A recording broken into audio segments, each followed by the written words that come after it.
সুপ্রিয় দর্শক আসসালামু আলাইকুম, কেমন আছেন আপনারা? নিশ্চয়ই ভালো আছেন। আজকের ভিডিওতে আপনাদের সবাইকে স্বাগত জানাচ্ছি। আজকে আমি আপনাদের সাথে শেয়ার করব নবজাতক শিশু অতিরিক্ত কান্নাকাটি করে এটাকে কিভাবে আপনি সহজে আইডেন্টিফাই করবেন যে কোনটা স্বাভাবিক কারণ, কোনটা অস্বাভাবিক বা অসুস্থতার জন্য। চলুন তাহলে ভিডিওটি শুরু করছি। দেখুন, নবজাতক শিশু কান্নাকাটি করবে এটা হচ্ছে স্বাভাবিক ব্যাপার, কারণ মায়ের গর্ভে সে একটা সাইলেন্ট পরিবেশের ভিতরে ছিল। আর এখন যখন সে পৃথিবীতে এসেছে, এই পরিবেশটার সাথে অ্যাডজাস্ট করতে বা এই পরিবেশটাকে চিনতে, জানতে, বুঝতে তার একটু সময় লাগছে। সেজন্য সে কান্নাকাটি করছে বা কান্নাকাটি করবে, এটা মা একটু ধৈর্য ধরে অ্যাডজাস্ট করে নেবেন। হ্যাঁ, এই সময় তো মাও বাচ্চার জন্ম দেওয়ার পরে অনেক বেশি উইক থাকেন, তার মানসিক পরিবর্তন হয়, শারীরিক পরিবর্তন হয়, এর মধ্যে অনেক বেশি হরমোনাল চেঞ্জ হয়ে থাকে। এই জন্য মায়েরও একটু খিটখিটে স্বভাব থাকে বা মেজাজটা খারাপ থাকে, বাচ্চা কান্নাকাটি করলে আরও বেশি বিরক্ত লাগে। কিন্তু এই জিনিসগুলোকে একটু ধৈর্য ধরে আপনাকে হ্যান্ডেল করতে হবে, কারণ আপনি মাও নতুন, বাচ্চাও নতুন। তো তারপরেও বাচ্চা তো একেবারেই নিউবর্ন, সেজন্য মা কষ্ট করে ধৈর্য ধরে বাচ্চাকে হেল্প করবেন, ভালোভাবে টেক কেয়ার করবেন। দেখবেন আপনার আর বাচ্চার বন্ডিংটা অনেক সুন্দর হচ্ছে। এবারে বাচ্চার কান্নাকাটির ব্যাপারটায় আসি। বাচ্চা যখন কান্নাকাটি করবে তখন খেয়াল করবেন সে কেমন কান্না করছে।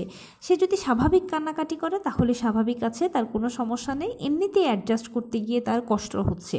কিন্তু সে যদি একটু ক্যাচক্যাচে টাইপের কান্না করে বা দেখবেন যে বাচ্চারা একটা অস্বাভাবিক রকমের কান্না করছে, স্বাভাবিক রকমের সে যে কান্না করে সেটা না করে একটু অস্বাভাবিক কান্না করছে, সেটা হতে পারে একটু কিচকিচে টাইপের কান্না করে, অথবা সে অন্যরকম একটা স্বরে কান্না করছে। আপনি তো মা, আপনি অবশ্যই বুঝতে পারেন যে আপনার বাচ্চার স্বাভাবিক কান্না কোনটা আর একটু ক্যাচক্যাচে টাইপের বা কান্নার ভিন্ন ধরন কোনটা। যদি নর্মাল সময়ের থেকে সে একটু ভিন্ন ধরনে কান্না করে তাহলে বুঝে নেবেন যে সে অবশ্যই অস্বাভাবিক কোনো কিছুর কারণেই কান্না করছে বা অসুস্থতার জন্যই কাঁদছে। সাধারণত হয় কি, বাচ্চারা অনেক বেশি গ্যাসের সমস্যায় ভোগে, এটা আমরা অনেকে হয়তো বা জানি না। তো বেশিরভাগ সময় হয় অনেক বাচ্চারই হয়তো পেটে ব্যথা করে বা পেটে মোচড় দেয়, এই টাইপের সমস্যার কারণে কিন্তু বাচ্চারা কান্নাকাটি করে থাকে। তো এই সময় মা যদি একটু গ্যাস্ট্রিকের ওষুধ খেয়ান তাহলে অবশ্যই বাচ্চারও একটু ভালো হবে, আরাম হবে, সে দুধের মাধ্যমে পাবে আপনার থেকে। এছাড়া বাচ্চা অতিরিক্ত যদি আরও বেশি কান্নাকাটি করে, যে দিনে রাতে 24 ঘন্টা যদি কান্না করতে থাকে, কোনো মতেই যদি থামাতে না পারেন তাহলে অবশ্যই ডাক্তারের সাথে একবার যোগাযোগ করে নেবেন।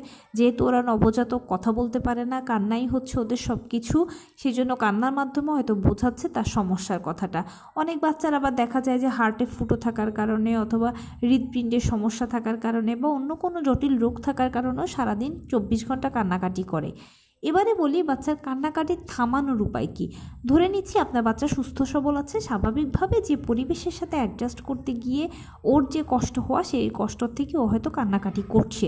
এখন এই কান্নাটা আপনি থামাবেন কিভাবে? তার এই কান্নাটা থামানোর জন্য আপনি যেটা করতে পারেন, তাকে অবশ্যই বুকের সাথে জড়িয়ে ধরে নিয়ে তারপরে তার সাথে আপনি কথা বলবেন, ছড়া বলবেন, গল্প বলবেন, আস্তে আস্তে আস্তে আস্তে একদম হালকা হাতে তাকে একটু দোলাবেন। এতে দেখবেন যে আপনার বাচ্চা অতি দ্রুত কান্না বন্ধ করে ফেলেছে, কারণ সে ইনস্ট্যান্ট তার ওই যে মায়ের গর্ভের পরিবেশ সেটা সে পেয়েছে।